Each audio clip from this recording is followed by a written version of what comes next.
Just a moment. Somebody is trying to enter. Okay.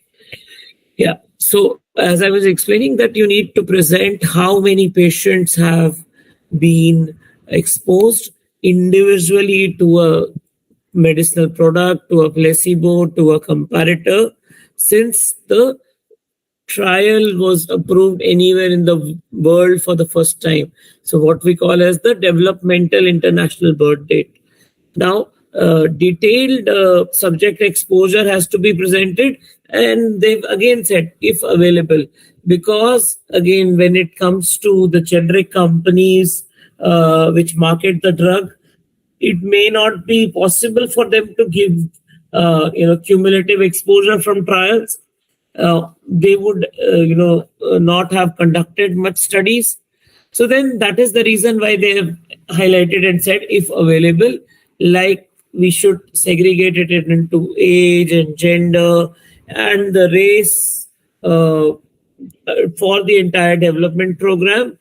And also if these are, they have said that it is recognized that for old products, the detailed data might not be available. So for some of the, older products, you may not have that much of data, right? So they have understood that concept. But if possible, we should provide that data. Again, important differences among different trials in terms of dose or route of administration or different populations which have been exposed, that should be noted in the table, or we should provide separate tables for that.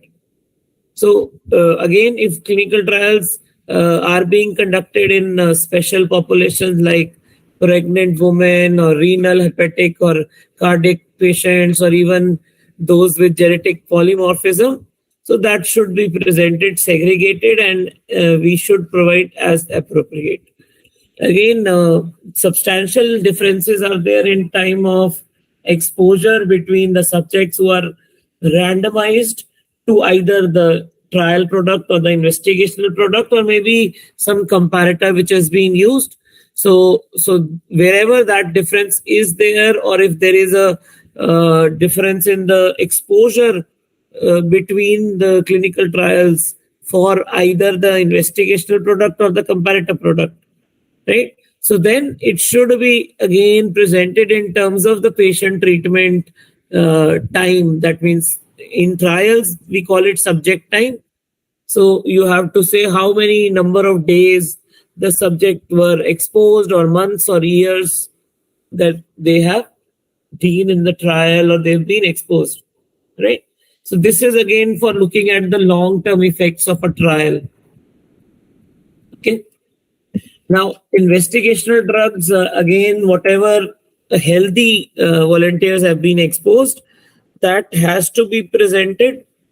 Again, they have clearly said for the healthy volunteers, you need to present the data depending on the type of reaction, because these people might be given only one single dose because of many companies doing bioavailability, bioequivalence studies. Such data, whatever has been given, we have to give the explanation that okay, after taking this single dose, immediately the reaction appeared or whatever. So we have to very clearly state again, so that this data can be of use. Okay, so this is the reason why they've asked us to provide the explanation also, why it would be relevant to look at it in terms of safety if there are some reactions which have been reported. Okay, then for serious adverse events in trials, we have to segregate it by indication wise. So if suppose we were doing it for COVID-19 vaccine, so then you would say, different populations exposed. That means, adult population, pediatric population, or geriatric population separately, right? The different indications. Again, the patient exposure has to be presented in terms of the same, indication wise. And for individual trials, you have to also say demographically what data is available. So if you have the age or gender or any other demography of the patient. So we should provide that in that format. Again, they have given these formats in the appendix also of the report, which is the 7.2, 7.3, and 7.4. So let's just quickly scroll down, and then we'll come back to the cumulative interval exposure from the marketed experience. Okay. Let me scroll down.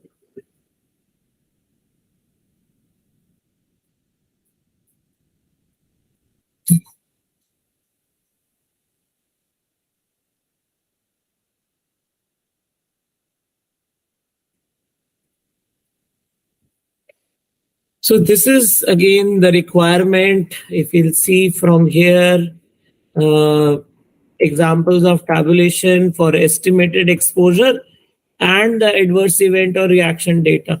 Yes. Is this visible to everyone? Yes. So we have to give the cumulative subject exposure in terms of, like I said, as much as possible, how many have been exposed in the product, the trial product, which is our concerned product, or if there is a comparator which has been used, or even placebo. So how many patients have been exposed to each of these? And this should be from the completed trials or even from the ones which are ongoing. So we should be presenting the data in terms of completed and ongoing both in the cumulative. Clear? Is this clear to everyone? So you mean like the number of subjects for like the receiving the medicinal product or the comparator or the placebo, that they would be like the number of subjects total in the trials which are completed and the ones which are running? Which are running, yes. Okay. Both has to be provided. Okay. So that is why we need to get this data from the clinical trials team or the sponsor, right? So this data would be provided from them, because whatever studies have been conducted, completed, or are being either enrolled or ongoing, so those status would be available with them. Yes. So we have to collect this data from them, which is again and segregated data as much as possible. So if they cannot provide, maybe enrollment phase is going on and they don't, it's a blinded study. So you don't know, then you will just say, okay, in this blinded study, these many patients have been, enrolled, which are going to be exposed to either the medicinal product or the comparator or the placebo. Right? Yes. So then we will give the total number, or else we need to give the segregated numbers. Right? Again, from the completed trials, as I explained to you, we need to give segregation in the demographics. That means age or the gender of the patient, as to how many, adults or children or whatever populations have been exposed, and then gender-wise, male, female, or the total numbers. So if possible, we should provide this data. Again, they've said this, that data from completed trials as of date has to be presented in this, right? And again, they've explained that you need to present the racial differences because of the difference in the various races in terms of efficacy or safety. So then, populations, Asian, Black, Caucasian. So let me give another example before we continue with that. As you all would know, various anti-acne products, like there is azelaic acid or adapalene. These are various topical creams which have been used for acne. Yes. Now, many of these trials were initially, and when these drugs were established, were conducted in the Caucasian population, and they were found to be effective. Yes. But in reality, when they started to market the drug in the African population and in other populations, Asians, they realized that the effectiveness is not as much as it was observed in the trials. Yes, so it wasn't giving the same response. Is that clear? So the trials, just enrolled the Caucasians? Yeah, because again, these were developed initially in the European part. So Right. then at that time they had focused, and somehow because of the limitations, like I said, they did the trials in Caucasians initially, and now because of this, the focus is that you should have data of different races, of different exposures, because then it will give you the real picture or the true picture, as we were discussing earlier, remember, about the 7 blind men and the elephant. Right, Yeah. right. So if you want the complete picture, you need to have every part, detail of the every part, right, and put it all together. So you can't just be looking at, in terms of, okay, how many exposure has happened in Caucasians. You may not get that same effect in the other populations, right? Yeah, but Is that clear? yeah. But then how do we ensure that we have subjects of all the racial groups? Like we might not have those, right? So that is again something that is desired, as I said. It may not be possible.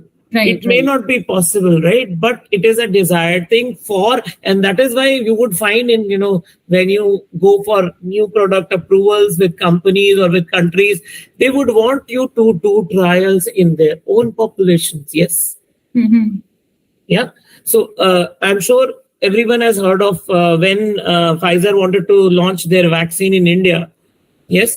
For that matter, they said, J&J and Pfizer, everyone was told that first you need to do trials in Indian population. Only then the authority will give you the approval to market the drug. Isn't it? Yeah. So that approach is not just by the Indian, authority. It is by most authorities in the world. They would want you to also prove the effectiveness of that drug, of that safety of that drug in their own subset. So maybe they would want you to do a smaller subset of study. The numbers may be lesser, yes, but still you may be required to conduct a separate study on separate populations, right? Mm-hmm. Okay. To see the racial differences. Okay. So this is again something that you need to present when we are reviewing the data together. We are also looking at, okay, and it is very much possible, like I said, the adverse reactions, because the drug doesn't prove as much as effective in a particular population, you may need to give more drug to that patient population, or you may expose them to more drug. Yes. And that may lead to adverse reactions, right? So that is also something that has to be taken into account when we are doing the analysis, when a complete analysis is being done. Is that clear? Yes. Now let's scroll back just a moment.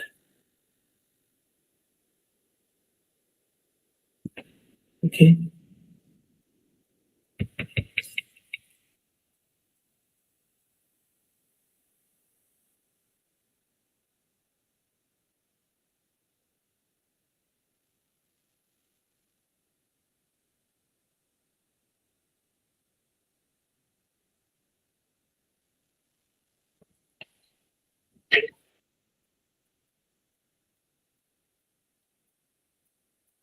So this we've covered again the various estimated exposure from clinical trials, how you need to present the tables. Similarly for the marketed exposure. So as we discussed, that we need to present the sales data during the interval. And so we also need to calculate it cumulatively because we have to give the separate estimates since the international birth date as well as the interval exposure, both since the data log point. And they have very clearly said, you can read it here, although it is recognized that it is often difficult to obtain and validate the exposure data. The number of subjects exposed should be provided whenever possible. along with the method used to determine the estimate. So what method have we used? That has to be explained, and justification should be provided if it is not possible to estimate the exact number of patients that have been exposed. So in this case, the alternate estimates of exposure, which are again, if available, should be presented along with the method used to derive the data. Okay. And examples of alternative measures, like we said earlier, also could be patient treatment days, or maybe the number of prescriptions if it is a registry of or maybe a prescription event monitoring. Only if such measures are not available, then we may use different methods, like if we have to calculate in terms of maybe the number of units that have been sold, or the tonnage. That means, in kgs, how much drug has been used. Again, if it is being supplied in form of APIs, right? So, because again, many companies will keep that data. Okay. Now, they've also said that the concept of the defined daily dose may be used to arrive at the patient exposure estimates. So we've seen the WHO site last time. Yes, everyone remembers that? Yeah.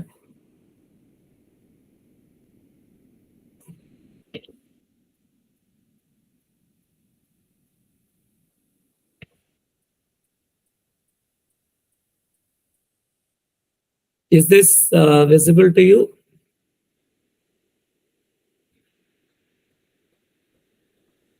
Yes.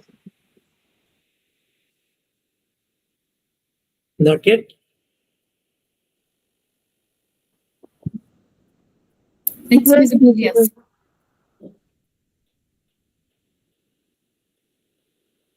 It's showing? Is it showing now? Yes, visible. Visible. Okay, thank you. Thank you so much. So, again, this website, which is maintained by the WHO Collaborating Center for Drug Statistics Methodology by the Norwegian Institute of Public Health, it gives you a searchable index with the defined daily dose for all the products. So we can search either by the name, the generic name of the product, or if we know the ATC code, so we can also search it by the ATC code. So this ATC code is usually given on the top of every SMPC, a summary of product characteristic of the product authorized in Europe, right? So from that also we can do the search, or we can search it simply by typing in the names of the product